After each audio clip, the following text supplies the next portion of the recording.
ये जो ठाकुर जी ने सृष्टि क्यों बनाई, इसके कई उत्तर हैं, और उत्तर मिलने पर भी ये प्रश्न बना ही रहेगा। तो फिर इसमें कारण क्या था ठाकुर जी का? ये तो वही बात हो गई कि मेरी मां मुझसे बहुत प्रेम करती है, तो फिर उन्होंने मुझे स्कूल क्यों भेजा, अपने से दूर क्यों किया? इसलिए भेजा ताकि तुम और निपुण बनो, तुम और श्रेष्ठ बनो। हम सब जीवात्मा सदा ठाकुर जी के भीतर ही प्रदत्त रहते हैं, लेकिन ठाकुर जी चाहते हैं ये और गुणवान हो और श्रेष्ठ बने। इसके लिए ये कर्म बंधन में बंधे और गुरुजनों के आश्रय से कर्म निवृत्त होकर फिर मेरी प्राप्ति करें और श्रेष्ठ होकर मेरे पास आए। इसलिए ठाकुर जी ने सृष्टि की है। तो सृष्टि क्यों की, ये क्यों, इसका उत्तर बहुत है, फिर भी ये प्रश्न बना ही रहेगा क्यों। बद्रीनाथ में मेरी एक बार कथा हो रही थी, बहुत ध्यान से सुनो सब लोग, इधर देखो। तो वहां एक 6 वर्ष का बालक आया, उसने मुझसे ये प्रश्न किया था।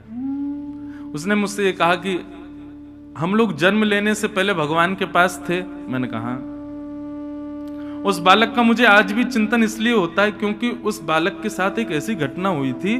वो अपने पिता के साथ स्कूटर पर जा रहा था, तो पतंग उड़ा रहे थे लोग, तो किसी की पतंग कटी, तो रोड पर मंजा समझते हैं, वो मंजा एक छत से दूसरी छत पर ऐसे लटका हुआ था और रोड तक आ रहा था। और तभी वो स्कूटर निकला तो वो मंजे से बालक की पूरी गर्दन ऐसे यहां से कट गई थी, लेकिन डॉक्टरों ने बचा लिया था। अब तो वो बड़ा हो गया होगा, ये 2019 की बात है। छोटा सा बालक, बहुत सरल सहज, उसके निशान था यहाँ पर। तब उसने आकर के बोला, महाराज जी मुझे आपसे कुछ पूछना है। मैंने कहा बताओ। हम लोग जन्म लेने से पहले ठाकुर जी के पास थे। मैंने कहा, तो फिर उन्होंने खुद से दूर क्यों भेज दिया? उन्होंने हमको यहां पृथ्वी पर क्यों भेजा? जब क्या हमसे ठाकुर जी प्रेम नहीं करते इसलिए हमको भेजा? मैंने कहा नहीं, प्रेम का एक स्वरूप होता है बंधुओं कि वो अति सामीप्य में कम होने लग जाता है। वस्तु जब हमको सहजता से प्राप्त होती है, धीरे धीरे उसकी वैल्यू कम होती है, लेकिन बीच में एक दूरी बनी रहे तो निरंतर प्रेम बढ़ता रहता है। इसलिए मैं कई बार कई लोगों से कहता हूं कि वृंदावन आने की इच्छा होती है, तुरंत गाड़ी में बैठ के भगमत आया करो वृंदावन, थोड़ा तड़पो, थोड़ा अपने आप को विचलित होने दो, क्योंकि विरह प्रेम को पुष्ट करता है। ठाकुर जी बहुत प्रेम करते हैं, लेकिन हम लोगों को पुष्ट होने के लिए पृथ्वी पर भेजते हैं। इसीलिए ये सृष्टि का सृजन होता है, इसीलिए सृष्टि होती है।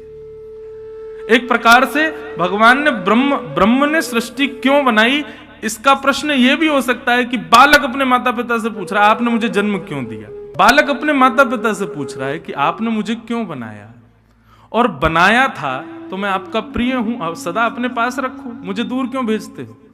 श्रेष्ठ बनने के लिए। उद्धव भगवान के बहुत प्रिय हैं, लेकिन फिर भी ठाकुर जी उद्धव को आज्ञा करते हैं कि तुम ब्रज जाओ और ब्रजवासियों को समझा करके आओ कि वो मुझे भूल जाएं। उद्धव ब्रज गए, कह के गए थे शाम तक आ जाऊंगा, 6 महीना बाद लौटे। और 6 महीना बाद जब उद्धव आए तो देखा वही सब ब्रजवासी ठाकुर जी के पास बैठे। तो उद्धव बोले, आपने मुझे ब्रज भेजा क्यों था जब सब आपके पास ही थे? तो ठाकुर जी बोले, प्रेमी बनने के लिए। तुम ज्ञानी तो बहुत हो, लेकिन मैं चाहता हूं तुम प्रेमी बनो, इसलिए मैंने ब्रजवासी गोपियों के पास तुमको भेजा। तो सृष्टि का सृजन हमारी योग्यता, निपुणता, श्रेष्ठता, हम और श्रेष्ठ हों, ये जो जीव हमारे भीतर है वो और शुद्ध पवित्र हो जाए, इसके लिए ठाकुर जी एक परीक्षात्मक रूप से सृष्टि बनाते हैं। तो ये एक प्रश्न था, और भी कई प्रश्न है, पर सबको प्रणाम करते हैं। आओ कथा में चलें। जल्दी मरने वाली की मुक्ति का उपाय क्या है? तब यहां से श्री सुखदेव जी महाराज कहना प्रारंभ करते हैं कि वरीयानेशते प्रश्न क्रतो लोकहितं नृप आत्मवित् सम्मतः पुंसां श्रोतव्यादिषु यः परः। तुमने ये प्रश्न अपने लिए नहीं किया है। क्रतो लोकहितं नृप, ये लोकहित के लिए तुमने प्रश्न किया है, लेकिन अब यहां थोड़ा बहुत ध्यान से सुनिएगा बंधुओं। देखो, अब आज कृष्ण जन्म हो जाएगा, फिर कल से तो ब्रज की कथा है, उसमें तो फिर प्रेम लक्षणा भक्ति ही आगे चलेगी। पर ज्ञान वर्धका भक्ति और वैराग्य वर्धन जिस भक्ति से हो वो आज तक है, इसलिए इसको ध्यान से सुनिएगा आज के क्रम को। सुखदेव जी कहते हैं, परीक्षित, सबसे पहली बात तो ये प्रश्न जो तुमने किया है ये तुम्हारे लिए उचित नहीं है। वैसे तो तुमने अपने लिए किया नहीं है, लेकिन अगर तुम्हारे लिए ये प्रश्न है तो ये प्रश्न उचित नहीं है। बोले क्योंकि तुम मुक्ति की कामना करना चाहते हो। बहुत ध्यान से सुनिए सब लोग। मुक्ति कैसे मिलती है? जिस व्यक्ति ने एक बार भी अपने संपूर्ण जीवन में भगवत दर्शन, अरे भगवत दर्शन तो बहुत दूर की बात, वैष्णवों के भी दर्शन यदि अपने जीवन में किए हो, निश्चित है उसको मुक्ति प्राप्त हो जाएगी। लेकिन परीक्षित, तुम वो बालक हो जिसने जन्म बाद में लिया, मां के गर्भ में भगवान का दर्शन पहले किया। उत्तरा के गर्भस्थ शिशु को नष्ट करने के लिए जब अश्वत्थामा ने ब्रह्मास्त्र छोड़ा था, तब भगवान ने तुम्हारी मां के गर्भ में आकर के तुम्हारी रक्षा की थी। ये कॉन्सेप्ट समझना इसलिए जरूरी है क्योंकि अधिकतर सब लोग यही चाहते हैं कि हमको मुक्ति मिले। मुक्ति की कामना कोई बुरी नहीं है, अच्छी है, परंतु मुक्ति से भी श्रेष्ठ कुछ है, वो समझिए। मुक्ति का मतलब क्या है? पुनरपि जननम पुनरपि मरणम पुनरपि जननी जठरे शयनम। ये बार बार मां के गर्भ में आना, कर्म बंधन में बंध करके, और फिर अपने जीवन को, पूरे जीवन को कर्म बंधन में बंध करके जीना। फिर पूर्व का कर्म तो है ही, अगले कर्म, इस जन्म के कर्म और मिक्स हो जाते हैं, फिर लीड चढ़ जाती है। जो लोग क्रिकेट देखते हो, टेस्ट मैच देखते हो, उनको पता होगा। अभी टेस्ट चल रहा है ना आजकल, इंडिया साउथ अफ्रीका का, और थोड़ा क्रिकेट से लगाव है इसलिए उस रूप में कहूं तो टेस्ट मैच में क्या होता है, जैसे एक टीम ने जितने रन बनाए, दूसरी टीम को उतने नहीं बनाने, उससे ज्यादा बनाओ ताकि दूसरी टीम को लीड चढ़े। तो हमारे साथ क्या होता है, हमारे पूर्व जन्म के कर्म तो हैं ही, उनको तो हम भोग ही रहे हैं, फिर इस जन्म में भी हमने जो जो किया वो और पिछले मिलकर के और विशाल पर्वत बन जाते हैं, फिर दोबारा उनको भोगने लग जाओ। और इसी चक्कर में फंस करके बार बार जन्म लेना पड़ता है। लेकिन व्यक्ति जब मुक्ति प्राप्त करता है तो मुक्ति प्राप्त होते ही उसका पुनर्जन्म नहीं होता, वो ठाकुर जी के पास ही रहता है सदैव। और फिर जब ठाकुर जी अवतार धारण करते हैं, राम बन के आए या कृष्ण बन के आए, तो जो लोग मुक्ति प्राप्त कर चुके हैं ठाकुर जी उन्हीं को ही पात्र बनाते हैं। भाई सुनो, तुम हमारी मां बन के चलना है, तुम हमारे पिता नंद बाबा तुम बन के आना, अच्छा तुमको ना बड़े हमसे दो दो हाथ खेलने की इच्छा, तुम कंस बन के आना। इसी प्रकार सारे पात्र जितने भी आते हैं वो सब मुक्ति प्राप्त किए हुए ही पात्र बन करके आते हैं, और ठाकुर जी के संग लीला करके फिर उनकी पुनश्च मुक्ति हो जाती है। हमें मुक्ति क्यों नहीं चाहिए? भगवान को विष देने आई पूतना, उसको भी मुक्ति मिली, और हमने भजन किया, हमको भी मुक्ति मिली। पूतना ने कोई परिश्रम नहीं किया, भगवान से विद्वेष करके वो मुक्ति प्राप्त करती है, और हम भजन करके मुक्ति प्राप्त करते हैं, और दोनों को पदवी क्या मिल रही है? मुक्ति की। मतलब मैंने इतनी कथाएं करी, इतना भजन किया, इतना राधारमण लाल, श्री वृंदावन बिहारी लाल, राधा वल्लभ लाल, सब जगह दर्शन किए, अपने गिरधर लाल जी की खूब सेवा करी, और इन सब के बदले मुझे मिला क्या? मुक्ति। और मुक्ति प्राप्त करके जैसे ही मैं वैकुंठ गया तो जो मुझे सीट मिली थी वहां में जाके बैठा, तो मैंने देखा भाई देखूं और कौन बैठा है यहाँ पे। थोड़ी दूरी पे रावण भी बैठा था, थोड़ी दूर शूर्पणखा भी बैठी थी, इधर देखी तो वो भी पूतना भी बैठी है, अघासुर बकासुर धेनुकासुर सब बैठे हैं यहीं पे। भैया ये राक्षस यहाँ कैसे आ गए? बोले क्योंकि भगवत विद्वेष के भले ही सही इन्होंने भगवान को याद किया, और भगवान के द्वारा मारे गए, इसलिए इनको भी मुक्ति मिली। मैंने कहा जे भले भैया, हमने इतनी मेहनत करी, गला फाड़ फाड़ के खूब संकीर्तन किया, हाथ घिस गए महाराज, सेवा कर करके, मंदिर परिक्रमा दर्शन आदि कर करके, संतों को प्रणाम कर करके कमर झुक गई, तब जाके मुक्ति मिली। और इन्होंने भगवान को गालियां दी, इनको मुक्ति मिल गई। इनमें और हम में कोई अंतर नहीं। ये है मुक्ति। मुक्ति सबको मिल जाएगी, जो भगवान से विद्वेष कर रहे हैं उनको भी मिल जाती है। बस अंते नारायण स्मृति, अंतिम समय में भगवत स्मरण हो गया तो मुक्ति निश्चित है। यह है मुक्ति। लेकिन परीक्षित, तुम मुक्ति मांग रहे हो। यदि तुम्हारी मुक्ति होनी ही होती तो तुमने भगवत दर्शन किया है अपने मां के गर्भ में। तुमको मुक्ति की पूछने की जरूरत नहीं है, तुमको मुक्ति मिल ही जाएगी, निश्चित है। ऑलरेडी तुम मुक्त हो चुके हो।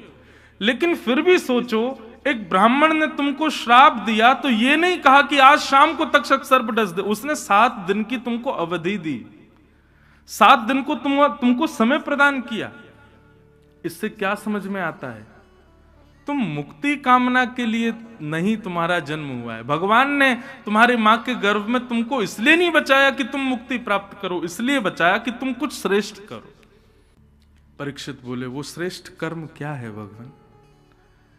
बोले, मुक्ति का मतलब है मृत्यु के बाद भगवान की प्राप्ति। पर 7 दिन तुम्हारे पास बचे हैं, इन 7 दिनों में तुम भक्ति मांगो। भक्ति का मतलब क्या है? बोले, जीते जी श्वास चल रही है और भगवान मिल जाएं, ये भक्ति है। मृत्यु के बाद भगवत दर्शन, उसको मुक्ति कहते हैं। और जीते जी ठाकुर जी मिल जाएं, इसको भक्ति कहते हैं। क्या चाहिए? मृत्यु के पश्चात भगवत दर्शन हो, ये कामना नहीं है हमारी। हमारी तो कामना है इसी जन्म में ही। राधिका किशोरी संग रमण तुम्हारा, मुझको दिखा दो कभी ऐसा नजारा। राधिका किशोरी संग रमण तुम्हारा, मुझको दिखा दो कभी ऐसा। हम इसी के लिए कथा सुन रहे हैं, हम इसी के लिए नाम जप कर रहे हैं, इसी के लिए तिलक लगाए घूम रहे हैं, इसी के लिए शुद्ध आचरण कर रहे हैं, शुद्ध पवित्र व्यवहार कर रहे हैं, इसी के लिए हम ऐसे भेष में घूम रहे हैं, इसी के लिए हम संत संग कर रहे हैं, इसी के लिए हम विषयों से दूर हैं, ताकि हम इस योग्य बन जाएं कि हे राधिका रमण, आपके हमको प्रत्यक्ष इसी जन्म में दर्शन हो जाएं। बस वो दर्शन हो जाएं, फिर चाहे मैं मर जाऊं, फिर चाहे मैं मर जाऊं, बसा कर नैनन में, छिपा कर नैनन में, बसा कर नैनन में, छिपा कर नैनन। तो यह है भक्ति। हमारी अभिलाषा मुक्ति की नहीं है भगवान। हमारे ब्रजवासी तो गाते हैं, कहा करूं वैकुंठ ही जाए, जहां नहीं नंद, जहां नहीं यशोदा, ब्रज तज मोरी जाए बलाए। कहा करूं वैकुंठ ही जाए। एक बात बहुत ध्यान से सुनिएगा बंधुओं, आप काशी पहुंच गए, ये आपका पुण्य है। आप हरिद्वार पहुंच गए, ये आपका पुण्य है। आप गंगा स्नान कर लिए, ये पुण्य है। बद्रीनाथ, केदारनाथ, द्वारिका, जगन्नाथपुरी, रामेश्वरम, किसी भी तीर्थ में आप चले गए, ये आपका पुण्य है। पर आप वृंदावन आ गए, ये आपका फल है, ये पुण्य नहीं है। ये सब तीर्थ यात्राओं का फल है कि आप वृंदावन आ गए। तो वृंदावन को पुण्य में कभी मत गिनिएगा। वृंदावन में कुछ अच्छा करेंगे तो हमारा पुण्य बढ़ेगा ना। वृंदावन में जो करोगे वो फल ही है। फल से मांगा जाता है। वृंदावन तो फल है बंधुओं, वृंदावन पुण्य भूमि नहीं है। अरे कहां तक कहूं, एक अरे कहां तक कहूं, एक शास्त्र में तो ऐसा भी कहीं वर्णन है कि वृंदावन को धाम बोलना भी वृंदावन की एक प्रकार से अवहेलना है। वृंदावन धाम नहीं है, वृंदावन तो निज ठाकुर जी का ग्रह है, श्री जी का, श्याम सुंदर का निज निज निवास स्थान है। वृंदावन अद्भुत है। यहां की रीति अलग है, यहां मुक्ति की कामना नहीं है। यहां तो ठाकुर जी से आज्ञा प्रार्थना की जाती है कि नाथ कृपा करो, हमें पुनश्च पुनः जन्म मिले। हम अपने लाल जी के जन्मोत्सव पर एक पद गाते हैं। हमारे लाल जी का जब जन्मोत्सव होता है तो सब लोग बधाई मांगते हैं। आज जन्मोत्सव होगा, यहां से बधाई लुटाई जाएंगी, आप सब लोग लूटोगे। लेकिन हमारे लाल जी का जन्मोत्सव होता है 14 जनवरी को, 11 से 17 इस बार द्वारिका में उत्सव है। तो 14 जनवरी को हम ठाकुर जी से एक प्रार्थना करते हैं, बधाई में हे लालजू, आप सबन को बधाई में सोने चांदी हीरे जवाहरात ना जाने कहा दे रहे हो, लेकिन हमको आपसे कहा चाहिए। बहुत ध्यान से सुनियो, बधाई में दीजो श्री ब्रजधाम। हे लाल जी, यदि आप हमको बधाई में कुछ देना चाहते हो तो दोबारा वृंदावन दे देना, ऐसी कृपा कर दो। हमको स्वर्ग अपवर्ग मुक्ति वैकुंठ इन सब की आवश्यकता नहीं है। श्री राधा रानी के पग पग पे प्रयाग जहां, केशव की केली कुंज कोटि कोटि काशी है। यमुना में जगन्नाथ, रेणुका में रामेश्वर, तरु तरु पे पड़े रहत अयोध्या निवासी है। गोपिन के द्वार द्वार हरिद्वार बसत जहां, बद्री केदारनाथ फिरत दास दासी हैं। स्वर्ग अपवर्ग लेकर करेंगे हम क्या, जान लो हमें हम वृंदावन वासी हैं। जान लो हमें हम वृंदावन वासी। तुम मुक्ति की कामना नहीं है, बधाई में दीजो श्री ब्रजधाम। हे लाल जी, आप कृपा करना बधाई में। आज आप सब भी नंदोत्सव में यही बधाई मांगी हूं। हे लाल जी कृपा करो, कलकत्ता बंबई दिल्ली चेन्नई ये सब नहीं, हमको पुनर्जन्म मिल जाए, और मिले कहां, श्रीधाम वृंदावन में मिले, वृंदावन के वासी बने। और वृंदावन में वो कहा बने, इंसान मत बनियो, यहाँ इंसानन की मौज ना है, यहाँ तो बंदरन की मौज है। मुझको कभी कभी ऐसा लगता है वृंदावन में भजन करके जो प्राण त्याग देते हैं वो अगले जन्म में बंदर ही बन जाएं। वो मौज करवे आमे वृंदावन। मोरहू बनाओ तो बनाओ श्री वृंदावन को, नाच नाच कुहक कुहक आपको रिझाऊंगो। बंदर हो बनाओ तो बनाओ श्री वृंदावन को, कूद कूद डारन पे भोर को जगाऊंगो। आज मैं घर से निकल रहा था यहाँ के लिए, तो हमारे मोहल्ले के बंदरों में लड़ाई चल रही थी। मैंने पूछा हमारे चालक साहब से, मैंने काय बात पे लड़ाई हो गई है? बोले कि किसी का चश्मा चुराया, 2 बालकों ने मिलकर, दोनों अलग अलग पिता के पुत्र थे, तो अब चश्मे पे लड़ाई हो रही है कि मैं लूंगा कि ते लेगा, वो फ्रूटी कौन मांगेगा फिर। तो इस बात पे लड़ाई चल रही है। मैंने कहा वाह बढ़िया है भैया, चलन दो। तो वृंदावन में मौज तो भैया सबन की है, इसलिए मुक्ति की कामना नहीं, हमें तो भक्ति चाहिए। हे नाथ आप कृपा करो, ये भक्ति सदा हमारी, भक्ति के मार्ग पर यदि चल रहे हो बंधुओं, तो निश्चित याद रखना कि आपको मुक्ति नहीं पुनश्च जन्म मिलेगा, और अगला जन्म जो होगा ना वो ठाकुर जी के और समीप प्राप्त होगा, और समीप मिलेगा। इसलिए भक्ति। परीक्षित तुम मुक्ति मत मांगो, भक्ति की याचना करो।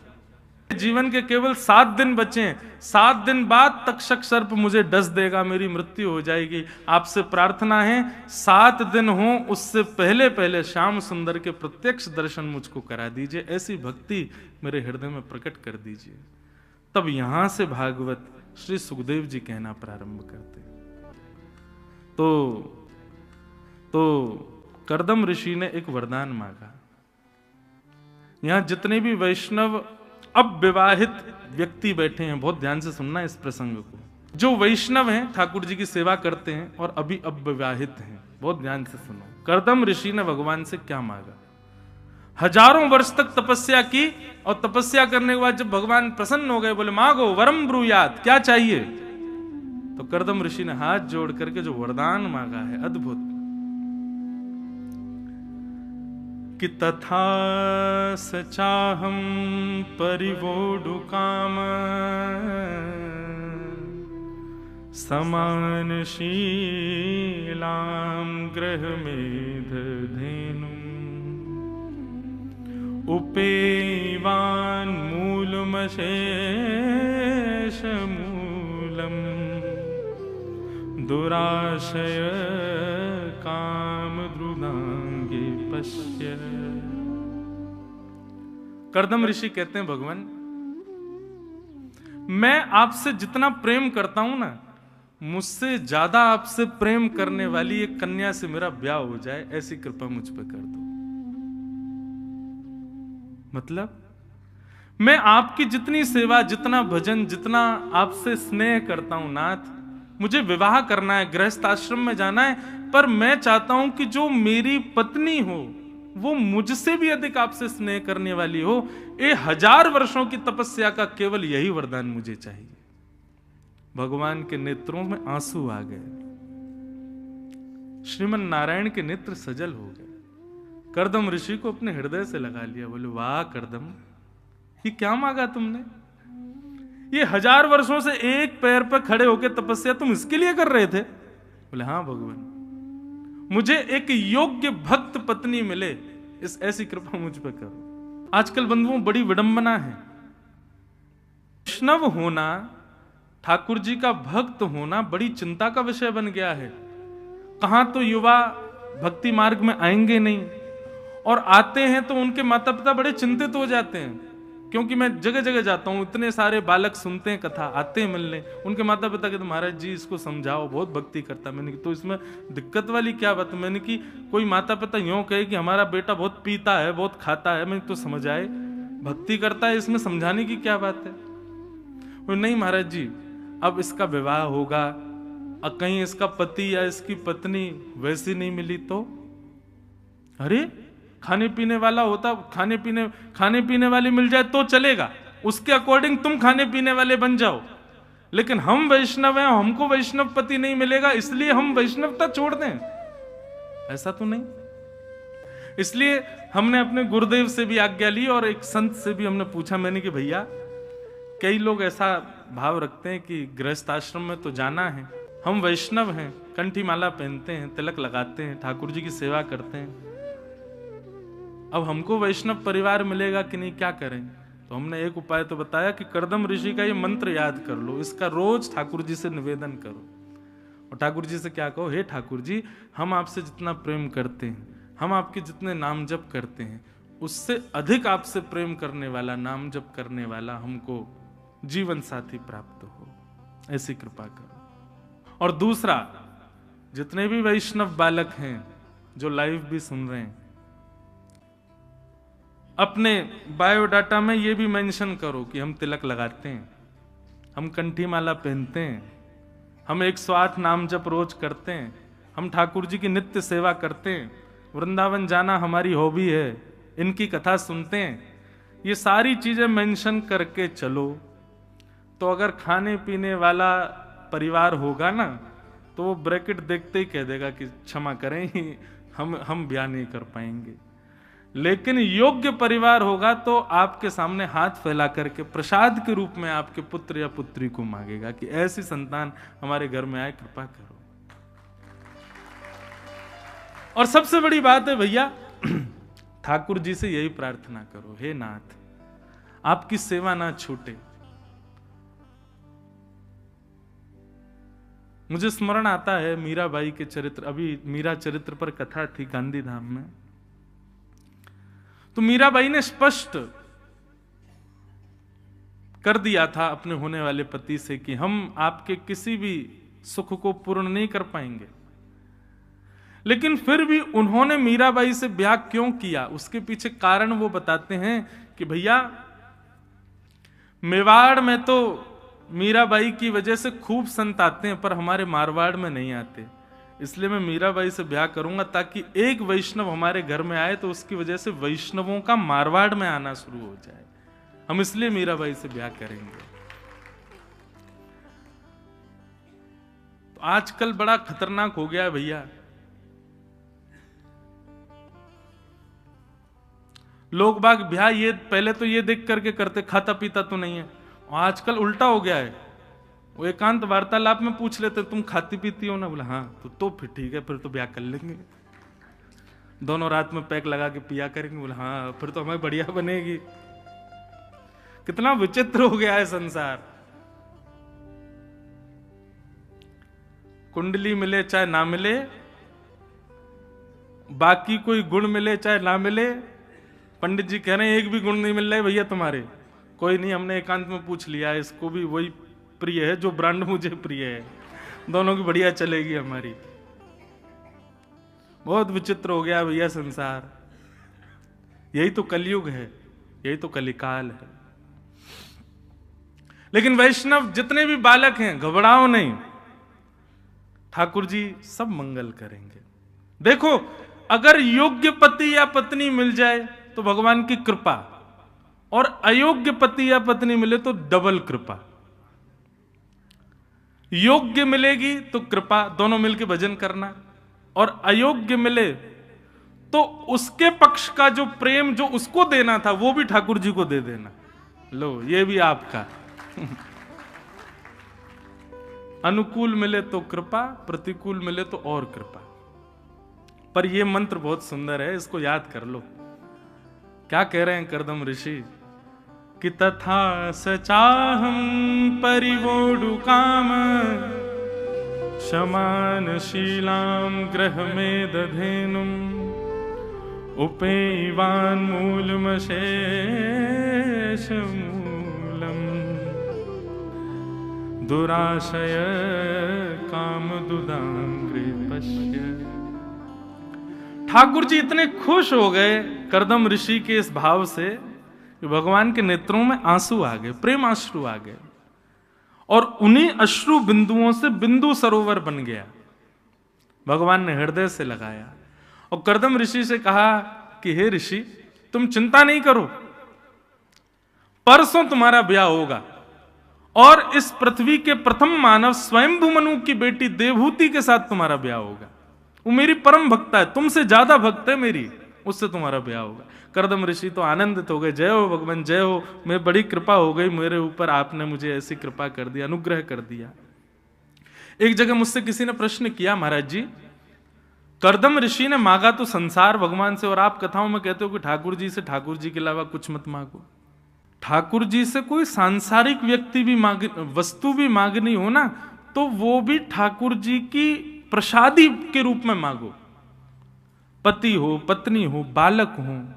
अब लोग कहते हैं हे बालाजी सरकार, हे वृंदावन बिहारी लाल, हमारा घर बन जाए। अब ये आ गई संसार की बात।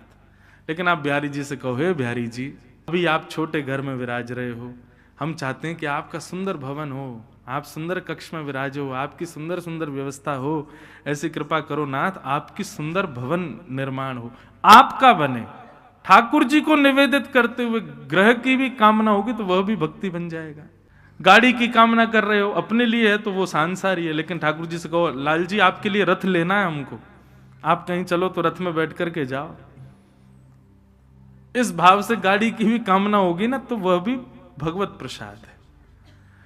लेकिन कई लोग बड़े चतुर हैं, मन में तो ये सोच रहे हैं उपभोग तो हमको ही करना है, लेकिन व्यास जी कह रहे हैं तो बोलना ही तो है बस बिहारी जी से, आपके लिए चाहिए करवा दो, उपभोग तो हम ही करेंगे। ऐसा नहीं, पूर्ण रूपेण मन बुद्धि चित्त सब में ठाकुर जी का प्रसाद है, यही भाव होना चाहिए। जैसे कि कर्दम ऋषि का है, उनको उपभोग के लिए गृहिणी की आवश्यकता नहीं है। ठाकुर जी आपकी भक्ति मैं कर पाऊं, आपकी भक्ति और श्रेष्ठता से मेरे गृह में हो, इसके लिए मुझे एक श्रेष्ठ भक्त पत्नी प्रदान करो। भगवान ने कह दिया कर्दम ऋषि की पुत्री स्वयंभू मनु की पुत्री देवहूति के साथ आपका ब्याह होगा। आपने वरदान मांगा था, हमने आपको दे दिया, पर आपके वरदान, आपके तपस्या से हम इतने प्रसन्न हैं, एक वरदान हम और देना चाहते हैं। शिव बोले क्या? बोले आपको हमारी भक्त पत्नी प्राप्त होगी और दूसरा वरदान हम अपनी तरफ से दे रहे हैं कि आपके घर संतान बन के मैं ही आऊंगा, आपके घर संतान के रूप में मेरा आगमन होगा। आहा, करदम ऋषि की तो आनंद का ठिकाना नहीं, नाचने लगे महाराज, ठाकुर जी की भुजा उठा करके नृत्य करने लगे। जय जय, आपने बड़ी कृपा की भगवान। मानिए, जब वैष्णव पत्नी और वैष्णव पति होते हैं, दोनों मिलकर के भगवत सेवा और भगवत भाव रखते हैं, ऐसे कुल में ठाकुर जी आते हैं, ठाकुर जी कृपा करते हैं। वो ठाकुर जी का अंश ही बालक के रूप में आया है। करदम ऋषि का विवाह देवहूति जी के साथ में हुआ, देवहूति जी से विवाह हुआ।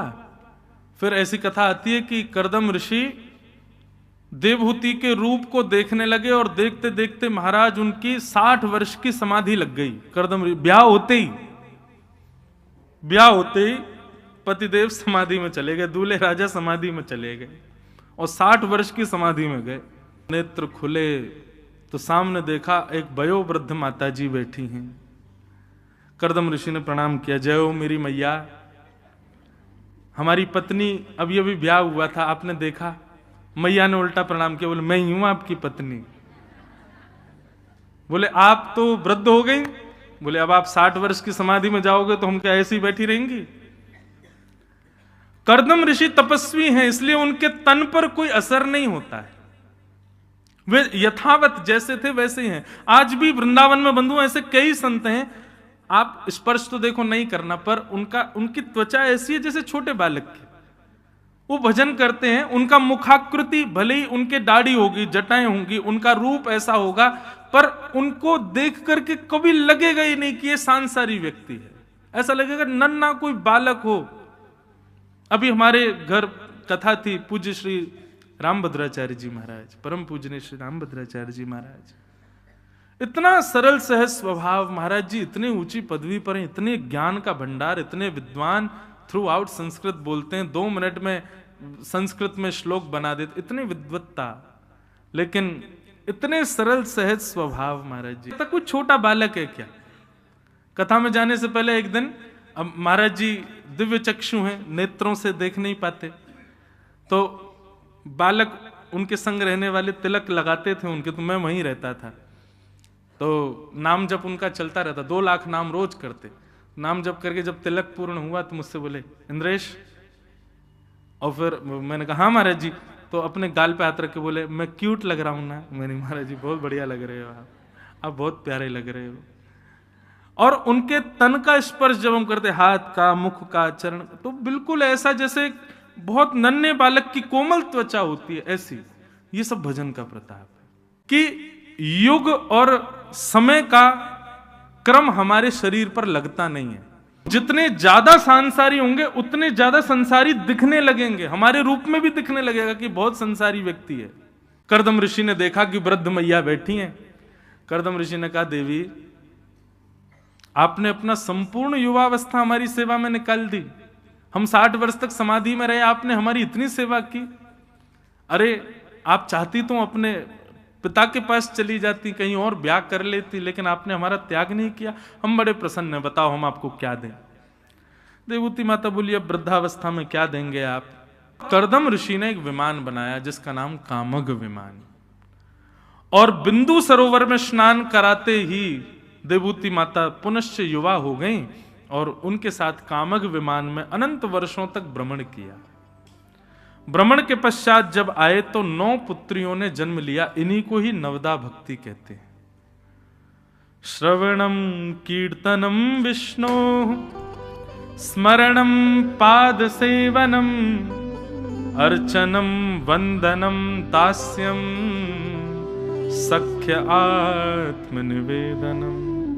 ये 9 भक्ति, सब लोग इधर देखो ध्यान। अच्छा, इनके नाम 9 भक्ति, करदम ऋषि क्या 9 भक्ति हुई ऐसा नहीं है, पर इनको नवदा भक्ति इसलिए कहा गया क्योंकि पहले ये 9 पुत्री हुई, उसके बाद 10वीं संतान के रूप में भगवान पधारे।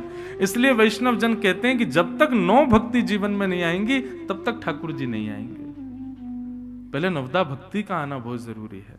मैंने एक दिन कथा में कहा था कि मैं नवदा भक्ति पर कुछ प्रकाश डालूंगा। मैं सप्ताह पूरी नवदा भक्ति पर 2-3 बार कर चुका हूं, पर अब विस्तार से तो बहुत जल्दी नहीं बोल पाऊंगा, लेकिन थोड़ा थोड़ा कहें। सबसे पहले श्रवणम, ठाकुर जी की कथा में रुचि बनाना बहुत आवश्यक है। माफ कीजिएगा, आप सेवा खूब करते हो, आप श्रृंगार खूब करते हो, आप नाम जप खूब करते हो, लेकिन कथा में आते ही आपको सुस्ती आ रही है, कथा में आते ही आपको बेचैनी हो रही है, मन मचल रहा है, तो अभी भक्ति पुष्ट नहीं है। नींव ही हिल रही है तो बिल्डिंग कैसे टिकेगी पूरी? भक्ति की नींव है श्रवण भक्ति। कथा श्रवण करो, श्रवण में पहले रुचि बढ़ाओ। और आपके चाहने से रुचि नहीं बढ़ेगी, ये भी मैं कह दूं। आप सोचो कि मैं पानी पी पी करके, चाय पी पी करके और इलायची खा खा करके खुद को जगाता रहूं, बगल वाले से बोल दो नोचते रहना मुझे, मेरी आंख खुलती रहे, इनसे काम नहीं चलेगा। मुझे तो सब दिखता है ना, और ये तो इतना बढ़िया पंडाल है महाराज, श्रोता ऊपर बैठे, व्यास जी नीचे बैठे, अद्भुत है ये। तो यहां तो मुझे और स्पष्ट दिख जाते हैं लोग बाग, लेकिन इससे काम नहीं चलेगा। ऐसे नहीं उठना है, ऐसे मन नहीं लगाना है कथा में। कथा में मन लगने का मतलब है कि बिना अनायास ही आपका मन लग जाए, और ये निश्चित है आपके चाहने से नहीं होगा, ये भी श्री जी की कृपा होगी तो ही हो पाएगा। श्री जी का मन होगा कि हाँ ये हमारी भक्ति में आए, तो ही कथा में आपकी रुचि बढ़ेगी, नहीं तो नहीं बढ़ पाएगी। आपकी सेवा में बढ़ जाएगी, श्रृंगार में बढ़ जाएगी, भोग में बढ़ जाएगी, नाम जप में बढ़ जाएगी, पर कथा में, और वह भी जो सेवा में रुचि बन रही है ना आपकी, उसमें भी त्रुटियां बनेंगी अगर कथा में रुचि नहीं है तो। इसलिए सबसे पहली भक्ति श्रवण भक्ति, श्रवण में मन लगे। अब आप कहेंगे महाराज जी तो फिर श्री जी को कैसे रिझाएं कि हमारा मन, उसके लिए बिना महत पाद रजोभिषेकम, संत जनों को जितना हो सके दंडवत प्रणाम करो, दूर से ही करो, उन्हीं को वंदन करो, उनकी कृपा से ही। गोस्वामी तुलसीदास जी कहते हैं, श्री गुरु चरण सरोज रज निज मन मुकुर सुधार, वर्णौ रघुवर विमल यश जोदायक फल चार। गोस्वामी जी कह रहे हैं मैं राघव जी का यश लिख पा रहा हूं, इसमें किसकी कृपा है? बोले श्री गुरु चरण सरोज रज, गुरुजनों के चरण रज का ये प्रभाव है। तो श्रवण में रुचि चाहिए तो संतों को प्रणाम करो, वैष्णवों को प्रणाम करो। तो श्रवणम। दूसरी भक्ति कीर्तनम, ठाकुर जी का मधुर कीर्तन करो। कीर्तन का मतलब क्या है? जहां गाते गाते गाते आप तन की स्थिति से ऊपर उठ जाओ। वाग गदगदा द्रवते यस्य चित्तम रुदत्त भिक्षणम हसति क्वचिच्च विलज्ज उद्गायत नृत्यते च मदभक्ति युक्तो भुवनम पुनातु। कहते हैं कीर्तन कैसे होना चाहिए? बोले वाणी गदगद हो जाए, गाते गाते गाते कंठ भर जाए। वाग गदगदा द्रवते यस्य चित्तम, हृदय द्रवित हो जाए। रुदत्य भिक्षणम, नेत्रों से अनायास अश्रु गिरने लग जाएं। हसती क्वचिच्च, नेत्रों में आंसू लेकिन मुख पर प्रसन्नता दिख रही हो। और विलज्ज उद्गायत नृत्यते च, लज्जा रहित होकर के भुजा उठा करके बस नाचने लगे। मद भक्ति युक्तो भुवनम पुनातु, ठाकुर जी कहते हैं वो मेरा भक्त है, वो मेरा वैष्णव है, उसके चरण छू लिए ना तो आपके सारे पाप नष्ट हो जाएंगे। ऐसी स्थिति में जो पहुंच जाए वो कीर्तन है।